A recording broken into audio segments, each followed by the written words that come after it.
اب تیسرا محاضرہ بندے سے متعلق ہے، افتخار احمد دستوی، جس کا عنوان ہے تاریخ علم کلام قدیم۔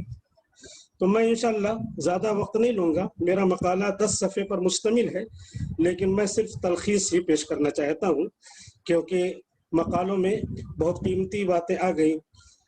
مدیر تنفیذی مولانا حذیفہ وستانوی دامت برکاتہم نے بھی بہت ہی وقی مقالہ پیش کیا، اور حکیم صاحب کا تو 20 سال سے اس پر مطالعہ ہے، 22 سال سے مطالعہ کر رہے ہیں، اور بھی مطالعہ بڑھتا جا رہا ہے۔ اور میرا مقالہ علم کلام قدیم پر ہے، اور مصنفین کا جن کی کتابوں سے استفادہ کیا ہے ان کا ذکر ہے، لیکن میں تلخیص پیش کرتا ہوں۔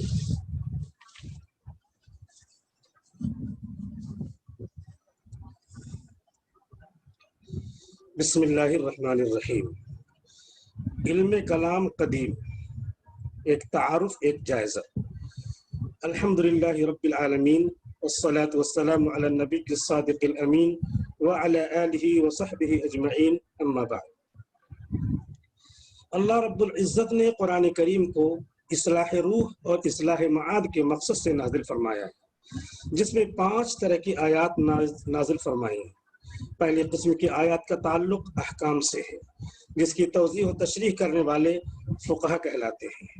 دوسری قسم کی آیات ایسی ہیں جن سے اللہ تعالیٰ بندوں کو اپنی نعمتیں یاد دلا کر انہیں روح و معاد کی اصلاح پر اپنے پسندیدہ اختیار سے آمادہ کرتے ہیں۔ ایسی آیات کا تعلق تذکیر بآلاء اللہ سے ہوتا ہے۔ تیسری قسم کی وہ آیات ہوتی ہیں جن میں گزشتہ اقوام و ملل پر ان کی ناسپاسی اور کفر و شرک کی بنیاد پر عقاب و سزا کے واقعات مذکور ہوتے ہیں۔ ایسی آیات تذکیر بایام اللہ سے متعلق ہوتی ہیں۔ اور چوتھی قسم کی وہ آیات ہوتی ہیں جن کا تعلق موت اور حشر و نشر اور حساب کتاب سے ہوتا ہے۔ یہ آیات تذکیر بالموت اور وما بعد الموت سے متعلق کہلاتی ہیں۔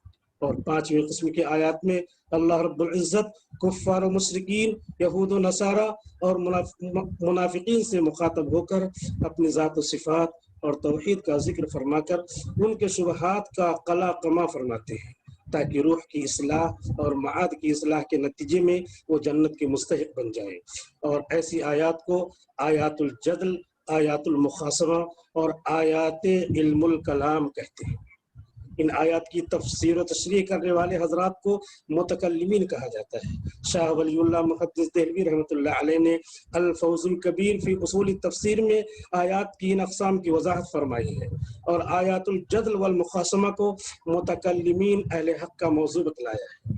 علامہ سعد الدین تفتزانی رحمۃ اللہ علیہ شرح العقائد النصفیہ میں علم الکلام قدیم کے بارے میں تعارف کراتے ہوئے فرماتے ہیں کہ فَإِنَّ مَبْنَى عِلْمِ الشَّرَائِعِ وَالْأَحْكَامِ وَأَسَاسَ قَوَاعِدِ عَقَائِدِ الْإِسْلَامِ هُوَ عِلْمُ التَّوْحِيدِ وَالصِّفَاتِ الْمَوْسُومِ بِالْكَلَامِ۔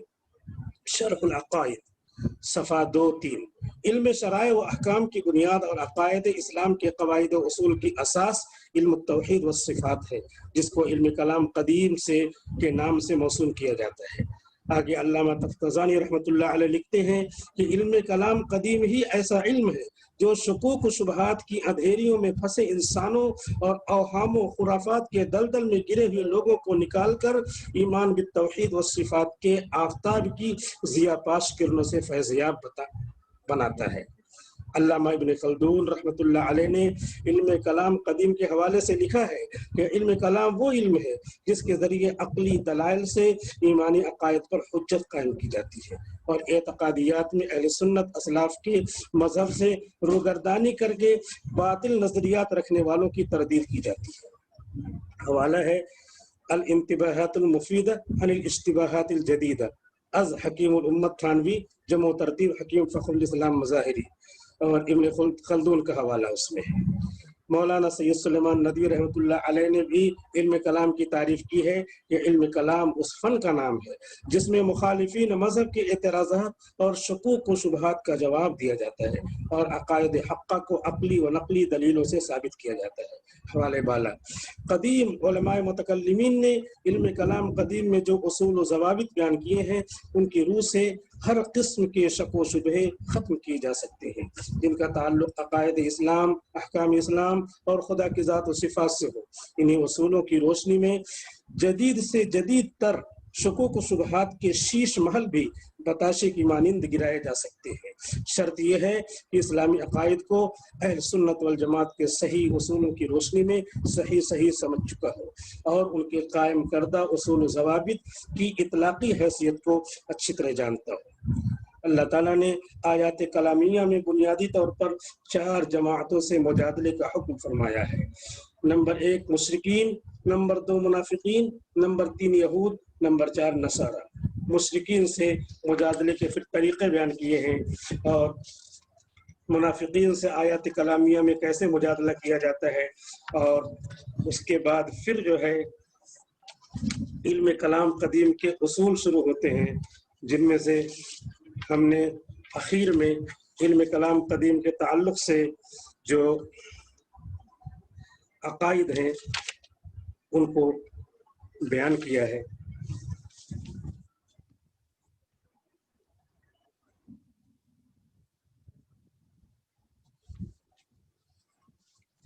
اہل سنت والجماعت کا عقیدہ یہ ہے کہ میدان محشر میں وزن اعمال برحق ہے، دلیل شرعی والوزن یومئذ الحق ہے، عقل اس کی حقیقت کی شناسائی سے قاصر ہے، اور میزان کا مطلب ہے اعمال کی کیفیات جاننے کا آلہ۔ معتزلہ کہتے ہیں کہ اعمال کا وزن نہیں ہوگا، اللہ تعالیٰ کو اعمال اور ان کی کیفیات معلوم ہے، تو وزن اعمال کار عبث ٹھہرا۔ حدیث میں اس کا جواب آیا ہے کہ اعمال نامے تولے جائیں گے۔ حدیث کے سامنے قیاس نہیں کیا جاتا، نامہ اعمال کا دائیں ہاتھ میں دیا جانا حق ہے۔ قرآن کریم میں اس کی دلیل ہے، فَأَمَّا مَنْ أُوتِيَ كِتَابَهُ بِيَمِينِهِ فَسَوْفَ يُحَاسَبُ حِسَابًا يَسِيرًا وَنُخْرِجُ لَهُ يَوْمَ الْقِيَامَةِ كِتَابًا يَلْقَاهُ مَنْشُورًا۔ معتزلہ نامہ اعمال کے منکر ہے، کار عبث بتلاتے ہیں۔ میدان محشر میں اللہ تعالیٰ کا سوال کرنا حق ہے۔ حدیث میں ہے کہ اللہ تعالیٰ مومن کو قریب کر کے ایک ایک گناہ کے بارے میں دریافت کریں گے، اتعرف ھذا اتعرف ھذا، کیا تم اسے جانتے ہو، کیا تم اسے جانتے ہو۔ موقف میں حوض قائم کرنا حق ہے، دلیل ان اعطیناک الکوثر اور حوضی مسیرۃ الشہر والی حدیث ہے۔ جہنم کی پشت پر قائم کیا ہوا پل صراط حق ہے، جو بال سے زیادہ باریک اور تلوار سے زیادہ تیز ہوگا۔ اکثر معتزلہ پل صراط کا یہ کہہ کر انکار کرتے ہیں کہ لا یمکن العبور الیہ، اس پر سے پار ہونا ممکن نہیں۔ معتزلہ کا جواب یہ ہے کہ اللہ پار کرنے پر قادر ہے، کیونکہ قادر مطلق کہتے ہیں جو بلا قید قادر، بلا قید، کسی طرح کی قید اللہ کی قدرت میں نہیں ہے۔ ان اللہ علی کل شیء قدیر، یہ دلیل ہے۔ جنت اور دوزخ کا وجود حق ہے۔ کہاں ہے؟ جنت 7 آسمانوں کے اوپر عرش کے نیچے، اور دوزخ 7 زمینوں کے نیچے ہے، لیکن حق تفویض ہے، یعنی ہم اللہ کے حوالے کرتے ہیں۔ کہاں ہے؟ اللہ ہی جانتا ہے۔ دلیل بے شمار آیات و احادیث ہیں۔ جنت و دوزخ پیدا ہو چکی ہیں، موجود ہیں۔ معتزلہ کے نزدیک یوم الجزا میں پیدا ہوں گی۔ اہل جنت اور جنت دونوں باقی رہیں گے، فنا نہ ہوں گے۔ اسی طرح دوزخ اور اہل دوزخ بھی۔ گناہ کبیرہ سے مومن ایمان سے خارج نہیں ہوتا۔ عبداللہ ابن عمر کہتے ہیں کہ شرک، ناحق قتل، پاک دامن پر تہمت لگانا، زنا، میدان جنگ سے فرار، جادو، مال یتیم کا کھا لینا، والدین کی نافرمانی، حرم میں الحاد و ارتکاب، یہ کل 9 گناہ کبیرہ ہے۔ حضرت ابو ہریرہ رضی اللہ عنہ نے سود کو بھی شمار کیا ہے۔ حضرت علی نے چوری اور شراب نوشی کو بھی شمار کر کے 12 گناہ کبیرہ بتلائے ہیں۔ معتزلہ کہتے ہیں کہ گناہ کبیرہ کرنے والا نہ مومن باقی رہتا ہے، نہ کافر بن جاتا ہے، بلکہ مومن اور کافر کے 2 مرتبوں کے درمیان کے مرتبے میں رہتا ہے۔ یہی مطلب ہے منزلۃ بین المنزلتین۔ اللہ تعالیٰ شرک و معنی کفر کو قیامت میں معاف نہیں کرے گا۔ اس کے علاوہ تمام گناہ کبیرہ و صغیرہ کو جس کے لیے چاہے گا توبہ یا بغیر توبہ کے معاف فرما دے گا۔ معتزلہ کہتے ہیں کہ کبائر کو بغیر توبہ کے اللہ تعالیٰ معاف نہیں فرمائے گا۔ صغیرہ گناہ پر بھی سزا ہو سکتی ہے، دلیل یہ آیت ہے، لا یغادر صغیرۃ ولا کبیرۃ الا احصاها۔ معتزلہ کہتے ہیں کہ بندہ جب کبائر سے بچے تو صغائر پر تعذیب جائز نہیں۔ کبیرہ گناہوں کو بھی اللہ تعالیٰ بغیر توبہ کے معاف کر سکتا ہے، شرط ہے کہ اس کو حلال نہ سمجھتا ہو، کیونکہ حلال سمجھنا گناہ کبیرہ کو کفر ہے۔ مرتکب کبیرہ کے بارے میں شفاعت بات قبول کی جائے گی۔ رسول، نبی، علماء، صلحاء، اتقیاء، شہداء، صحابہ، تابعین، حفاظ، مفسرین و محدثین، اخیار کو شفاعت کا حق میدان محشر میں اور دخول نار کے بعد دیا جائے گا۔ معتزلہ اس کے منکر ہیں۔ گناہ کبیرہ کے مرتکب ایمان والوں کو دوزخ میں ہمیشہ نہ رکھا جائے گا اگرچہ توبہ کے بغیر اس دنیا سے چلے گئے ہو۔ معتزلہ اس کے برخلاف ہے، کہتے ہیں کہ جو جہنم میں ایک بار چلا گیا، چاہے کافر ہو یا مومن، مرتکب کبیرہ، اسے وہیں رہنا ہے، نکلنا نصیب نہ ہوگا۔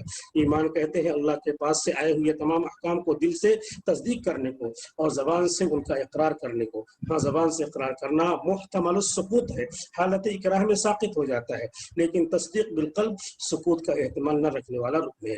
ایمان گھٹتا بڑھتا نہیں، ہاں اعمال گھٹتے بڑھتے رہتے ہیں۔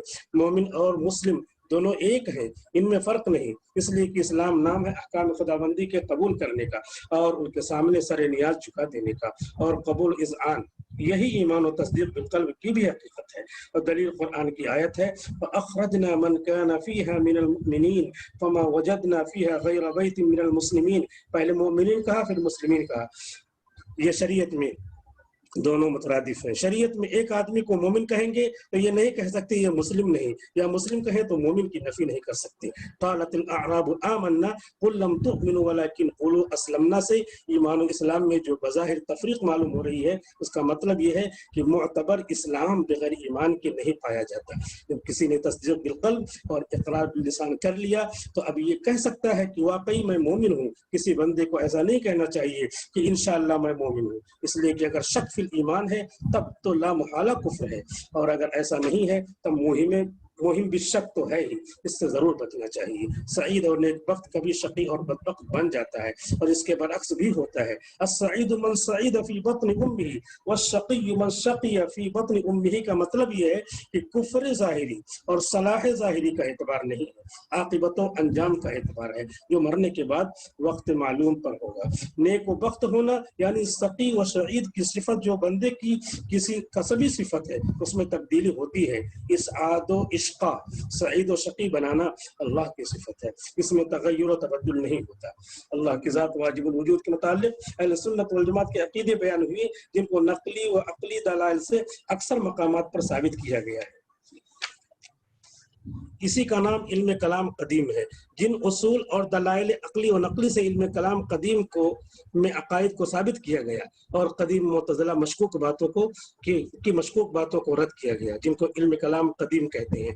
آج بھی انہی قدیم عقلی و نقلی دلیلوں سے موجودہ زمانے کے اعتراضات و اشکالات دور کر کے علم کلام جدید کو مرتب کیا جا سکتا ہے، جس سے موجودہ زمانے کے بے شمار تعلیم یافتہ عقلیت پسندی کے گرویدہ افراد و اشخاص کے ایمان کو بچایا جا سکتا ہے، تاکہ وہ ہمیشہ کی جنت کے مستحق ہو سکیں اور خدا کے ابدی عذاب سے بچ سکیں۔ اللہ تعالی ہم سب کی حفاظت فرمائے اور صحیح و پختہ ایمان کے ساتھ کلمہ لا الہ الا اللہ کا ورد کرتے ہوئے اس دنیا سے آخرت کی طرف کوچ کرنے کی توفیق عطا فرمائے، آمین۔ وصلی اللہ علی النبی الکریم وعلی آلہ وصحبہ اجمعین۔ میرے مقالے کا خلاصہ مکمل ہوا۔ اب میں صدر سیمینار اور سرپرست سیمینار جناب مولانا محمد حذیفہ غلام محمد مستانوی دامت برکاتہم سے درخواست کرتا ہوں کہ کلمات تشکر و امتنان پیش فرمائیں، اور آج 17 محرم الحرام 1442 6 ستمبر 2020 بروز اتوار کے تاریخی دن کی حیثیت کو برقرار رکھتے ہوئے تمام سامعین ناظرین کا شکریہ ادا فرمائیں۔ فجزاکم اللہ خیر۔ السلام علیکم ورحمۃ اللہ وبرکاتہ۔ برادران اسلام اور مشارکین، الحمدللہ یہ ہمارا پہلا پروگرام تھا علم کلام کے صحیح اصول پر احیاء کی کوشش کی جا رہی ہے، اس کے صحیح اصول پر اس کو دوبارہ لانے کی کوشش کا یہ گویا کہ پہلی کڑی تھی، جو الحمدللہ 3 مقالات پیش کر آپ کے سامنے پیش کی گئی۔ الحمدللہ جیسا کہ آپ نے سنا، مقالات نگاروں نے کوشش کی ہے کہ بہتر سے بہتر انداز میں اصول صحیحہ کو پیش کیا جائے، اس کی تاریخ پر بھی روشنی ڈالی گئی، اور اس میں جو رخنے ڈالنے کی کوشش کی گئی اس پر بھی روشنی ڈالی گئی۔ حکیم فخر الاسلام صاحب نے تفصیل کے ساتھ اپنے مقالے میں ہمارے اس دور میں جس طرح کی باطل تعویلات کی کوشش کی گئی ہے اور کس انداز میں اس کو اسٹیپ بائی اسٹیپ علم کلام سے جان چھڑانے کی کوشش کی گئی، اس پر بہت تفصیل سے روشنی ڈالی۔ اللہ جزائے خیر عطا فرمائے آپ کو۔ اسی طریقے سے جامعہ کے استاد حضرت مولانا افتخار صاحب بستوی دامت برکاتہم، آپ نے بھی علم کلام کی تعریف، اس کی تاریخ کے اوپر تفصیل کے ساتھ روشنی ڈالی، اور اس کے جو بنیادی اور اہم مضامین اور اس کے جو فنڈامنٹل جس کو ہم کہہ سکتے ہیں اساس اور بنیاد ہے، ان چیزوں کی طرف بھی اشارہ کیے۔ چونکہ ویبینار اور سیمینار جو ہوتے ہیں اس میں مختصر وقت میں باتیں پیش کرنی ہوتی ہے، لہذا اس بنا پر اشارات ہی ممکن ہو سکتے ہیں، تفصیلات ممکن نہیں ہوتی ہے۔ انشاءاللہ ہم کوشش کریں گے کہ ہمارے اس پروگرام کے لیے مستقل ایک یوٹیوب چینل قائم کر اس پر ان چیزوں کو نشر کیا جائے، اور جو مقالات پیش کیے گئے ہیں وہ ایک مرتبہ پھر ہمارے مقالہ نگار اسے اچھی طرح سے اس کو دیکھ لیں گے، اس پر نظر ثانی کریں گے، اور پھر اس کے بعد انشاءاللہ اسے بھی نشر کیا جائے گا۔ اور بہت جلد ہم آپ کے سامنے آئندہ کے پروگرام کی تفصیلات بھی بیان کریں گے کہ آئندہ کس موضوع پر ہوگا اور کب ہوگا۔ بہت جلد انشاءاللہ اس کے بارے میں بھی آپ کو بیان کیا جائے گا۔ امید ہے کہ آئندہ جس طرح سے آپ نے اس مرتبہ شرکت کی ہے آئندہ بھی شرکت فرمائیں گے۔ اللہ رب العزت ہم نے جو کچھ ٹوٹی پھوٹی محنت کی ہے اللہ اسے قبول فرمائے، اور اللہ ہم سب سے راضی ہو جائے، سے فیصلے فرمائے۔ میں ایک بار پھر مقالہ نگاروں اور مشارکین کا شکریہ ادا کر اپنے اس پروگرام کے اختتام کا اعلان کرتا ہوں۔ السلام علیکم ورحمۃ اللہ وبرکاتہ، اور آپ حضرات سے درخواست کرتا ہوں کہ آپ حضرات ہمارے لیے بھی اور اپنے لیے بھی ہدایت کی دعا فرماتے رہے کہ اللہ ہم سب کو دور پرفتن میں اصول حقہ پر ثابت قدم رہنے کی توفیق مرحمت فرمائے۔